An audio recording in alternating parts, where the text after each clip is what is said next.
Hello ஸ்வாகுட்டீஸ். So இன்னைக்கு முக்கியமான செய்தி என்னன்னு பார்த்தீங்கன்னா, 10ஆம் வகுப்பு பொதுத் தேர்வு பேப்பர் வேல்யூவேஷன் 60க்கும் மேற்பட்ட சென்டர்ஸில் டீச்சர்ஸ் டெய்லி கரெக்ஷன் பண்ணிட்டு இருந்தாங்க. ஸோ 16ஆம் தேதியோட ஆல்மோஸ்ட் பாதி பேப்பர்ஸ் கரெக்ஷன் பண்ணி முடிச்சிட்டாங்களாம்ப்பா.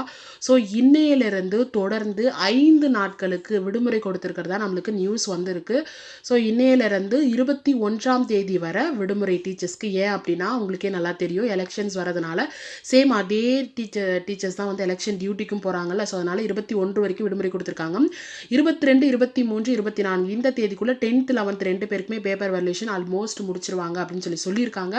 அதனால் இந்த 5 நாள் கொஞ்சம் ரிலாக்ஸ்டாக ஸ்ட்ரெஸ் இல்லாமல் ஜாலியாக இருங்க. ஏன்னா பேப்பர் டெய்லி கரெக்ஷன் பண்ணுற பயத்திலே இருந்திருப்பீங்க. ஸோ இந்த 5 நாளாவது கொஞ்சம் ரிலாக்ஸாக இருங்க. நீங்கள் பயந்துகிட்டே இருப்பீங்க அப்படின்றதுனால தான் உடனே இந்த அப்டேட்டை நான் உங்களுக்கு வந்து அப்லோட் பண்ணுறேன். பயப்படாதீங்க பிள்ளைங்களா, ஃப்ரீயாக இருங்க. 22ஆம் தேதி நம்ம சேர்ந்து பயந்துக்கலாம், சரிங்களா? ஸோ இன்னொரு நல்ல வீடியோட